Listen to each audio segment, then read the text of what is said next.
যদি প্রশ্ন করা হয় আমাদের সমাজে সবচেয়ে বেশি অবহেলিত জনগোষ্ঠী কারা, অধিকাংশ মানুষ বলবে তৃতীয় লিঙ্গ বা হিজড়া জনগোষ্ঠী। আমাদের মতো মানুষ হয়েও তাদের জীবনমান আমাদের থেকে অনেক নিম্নমানের। অত্যন্ত বাজে আবাসন, অস্বাস্থ্যকর পরিবেশ, শিক্ষা, চিকিৎসা ও সঠিক উপায়ে আয় রোজগারের অভাব সব মিলিয়ে তারা পার করছে মানবেতর জীবন। কিন্তু একটি মুসলিম প্রধান দেশ হয়েও বাংলাদেশের ছেলেমেয়েরা যে অধিকার পায় তা তারা পাচ্ছে না। সেই সাথে পরিবার থেকেও নির্যাতনের শিকার ও ত্যায্য হচ্ছে তারা। কিন্তু বাংলাদেশের অধিকাংশ মানুষের ধর্ম ইসলাম হিজড়াদের দিয়েছে সম্পত্তি, জ্ঞানার্জন, প্রার্থনা সহ সকল কিছুর সম্পূর্ণ অধিকার, কিন্তু তা থেকে তাদেরকে প্রতিনিয়ত বঞ্চিত করা হচ্ছে। কোরআনে কারিমে সূরা আল-লাইলের ৩ নম্বর আয়াতে আল্লাহ সুবহানাহু ওয়া তাআলা বলেছেন, ওয়া মা খালাকায যাকারা ওয়াল উনসা। আল্লাহ সুবহানাহু ওয়া তাআলা যে পুরুষ এবং নারী এই দুই লিঙ্গে সৃষ্টি করেছেন মানুষকে এবং অন্যান্য প্রাণীদেরকে, এদের শপথ করেছেন আল্লাহ সুবহানাহু ওয়া তাআলা। এখানে আল্লাহ সুবহানাহু ওয়া তাআলা যে বার্তাটি দিতে চাচ্ছেন তা হলো হিজড়া যারা আছে তারাও নারী অথবা পুরুষ কোনো একজনের সাথে বা কোনো এক লিঙ্গের সাথে তাদের সাদৃশ্য হবে এবং তাদের শরীরের অবকাঠামো, দেহের অবকাঠামো যদি নারীর সাথে বেশি সাদৃশ্যপূর্ণ হয় তাহলে তারা হিজড়া হলেও নারীদের বিধানভুক্ত হবেন। আর যদি পুরুষের সাথে তাদের দৈহিক অবকাঠামোর মিল বেশি পাওয়া যায় তাহলে পুরুষের বিধানভুক্ত তারা হবেন। তার মানে একজন সাধারণ মানুষের মর্যাদা তারা পাচ্ছেন। এই সমাজের মধ্যে যে একটা ভুল ধারণার সৃষ্টি হয়ে আছে যে হিজড়ারা মানে হলো এদের সাথে তুচ্ছতাচ্ছিল্য করা যাবে, তামাশা করা যাবে, তাদেরকে হেয় প্রতিপন্ন করা যাবে, তাদেরকে মানুষ হিসেবে মর্যাদা দেওয়া উচিত নয়।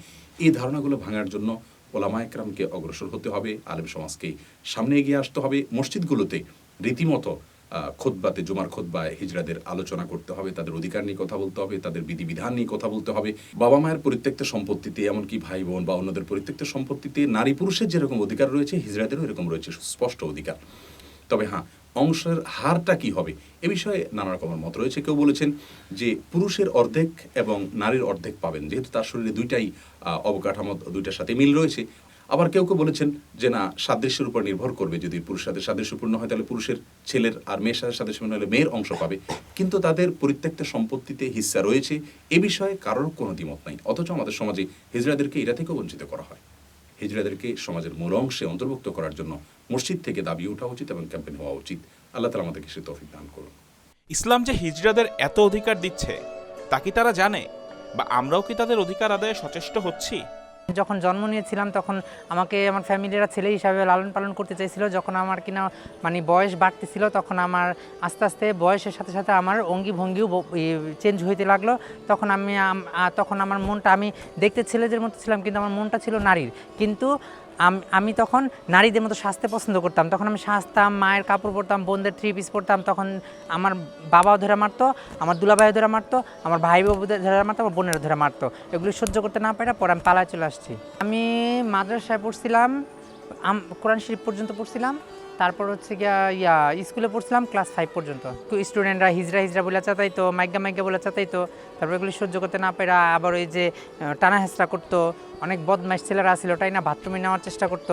এগুলি সহ্য করতে না পেরে আমি পরে স্কুল থেকে পালায় চলে আসছি। আমাদের ফ্যামিলি থেকে বঞ্চিত হয়ে আমি পুরান ঢাকায় রাস্তায় রাস্তায় ঘুরতেছিলাম, তখন আমাকে এই হিজড়া দলেরা দেখে আমাকে তাদের এখানে আশ্রয় দেয়। বাবার সাথে, ভাইয়ের সাথে, ওদের সাথে কারোর সাথে যোগাযোগ নেই, কিন্তু মার সাথে ফোনে কথা হয় মাঝে মধ্যে। মানে বস্তির মতো একটা বাড়িতে থাকি আমরা, ওই বাড়িতেই থাকি ভাড়া নিয়ে। এই ভালো জায়গায় তো আর থাকতে পারি না, হিজড়া বলে কেউ জায়গা দেয় না। আমার কি মনে চায় না আমার আব্বু আম্মুর সাথে থাকি, ফ্যামিলিতে যাই, তারপর আরও আছে আত্মীয় স্বজনদের সাথে মিশি, সবার সাথে মিশতে মন চায়। ভাই বোনের সাথে তো অবশ্যই আমি যোগাযোগ করতে চাই, কিন্তু কখনো আমার ভাই বোন আমার সাথে যোগাযোগ করতে চায় না। আমার ভাই বোন কখনোই আমার কাছে আসে না, আমার কেউ আসে না। কিন্তু আমি যোগাযোগ করতে চাইলে দেখা গেছে যদি তারা আমার নাম্বার পাওয়া যায় তাহলে আমার ফোন রিসিভ করে না, ব্ল্যাক লিস্ট করে দেয়, বন্ধ করে রাখে, এরকম। হিজড়াদের জন্য আমরা সমাজকে কঠিন করে তুলছি, এমনকি তাদের জ্ঞান অর্জন, প্রার্থনার মতো সাধারণ বিষয়গুলোতেও বাধার সৃষ্টি করছি। তবে আশার বিষয় হলো বর্তমানে কিছু তরুণ আলেম এগিয়ে এসেছেন এই বিষয় নিরসনে।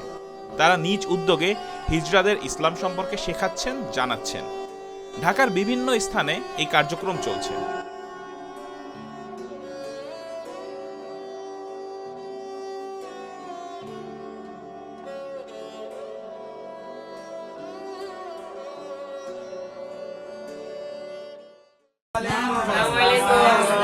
আসসালামু আলাইকুম। ওয়ালাইকুম আসসালাম। আজকে আমাদের পাঠদান থাকবে কিভাবে আরবি হরফগুলো শিখতে হয় এবং নামাজ শিক্ষাটা। আরবি হরফ 29টি। আরবি হরফ 29টি। আলিফ, আলিফ, বা, বা, তা, তা, ইয়া। কিভাবে নামাজ পড়তে হয় সেটা আমরা শিখবো। জি। নামাজ পড়তে গেলে আমরা তখন দাঁড়াবো। আমরা কি দাঁড়াবো সোজা করে। তো আমাদের তারপরে কি করতে হবে? আল্লাহু আকবার বলে হাত বাঁধতে হবে। আউযু বিল্লাহি মিনাশ শাইতানির রাজিম, বিসমিল্লাহির রহমানির রহিম বলে আমরা সূরা ফাতিহা পড়ব। সূরা ফাতিহা আমরা অনেকেই পারি। ইন্নাকা, এই হলো আমাদের নামাজ শেষ। আল্লাহ সুবহানাহু ওয়া তাআলা যেদিন আদম আলাইহিস সালামকে সৃষ্টি করেছেন এবং তাকে জান্নাতে থাকতে বলেছেন, সেদিনই তাকে তার মৌলিক অধিকারের স্বীকৃতি দিয়েছেন। আদমের সন্তান হিসাবে প্রত্যেকটা মানুষ যারা হাত পা নিয়ে জন্মগ্রহণ করেছে, যারা চক্ষু কর্ণ নাসিকা নিয়ে জন্মগ্রহণ করেছে, তারা সবাই এই সকল অধিকারগুলো পাবে। বাবা মাকে এই সকল বিষয়ে সচেতন হতে হবে। আমাদের সমাজের মূল স্রোতের সাথে তাদেরকে একীভূত করে ফেলতে হবে। অর্থাৎ আমরা যেখানে লেখাপড়া করি তারা সেখানে লেখাপড়া করবে, আমরা যেই মক্তবে যাই তারা সেই মক্তবে যাবে, আমরা যেই মাদ্রাসায় পড়ি তারা সেই মাদ্রাসায় পড়বে। তাদের জন্য আলাদা একটা কিছু করলেই তো তাদেরকে আলাদা করে ফেলা হলো। ইসলাম তো তাদেরকে আলাদা হিসেবে দেখে না। আজকে আধুনিক সমাজ, পশ্চিমা বিশ্ব তাদেরকে থার্ড জেন্ডার হিসেবে স্বীকৃতি দিয়েছে, আমাদের দেশেও স্বীকৃতি দিয়েছে, কিন্তু ইসলামে এই ধরনের কোনো থার্ড জেন্ডার বলতে কিছু নেই। বরং তারা মানুষ, অন্যান্য মানুষের জন্য যে সকল সুযোগ সুবিধা ফ্যাসিলিটিস রয়েছে, যে সকল অধিকার রয়েছে, তাদের জন্য ইসলামে সে সকল সুযোগ সুবিধা এবং ফ্যাসিলিটিস এবং রাইটসগুলো রয়েছে, সেগুলো তারা এনজয় করবে। কোনো কিছু থেকে তাদেরকে বঞ্চিত করা যাবে না। তারা শিক্ষার অধিকার, চিকিৎসার অধিকার, ইবাদত করার অধিকার, সমাজে সম্মান নিয়ে বেঁচে থাকার অধিকার, সংসার ধর্ম করার অধিকার, সব কিছু তারা পাবে। তাদেরকে কোনো কিছু থেকে বঞ্চিত করার কোনো সুযোগ ইসলামে নেই। এটাই ইসলামের দৃষ্টিভঙ্গি। হিজড়াও আমাদের মতো মানুষ, আমাদের কারো ভাই বোন, আবার কারো সন্তান।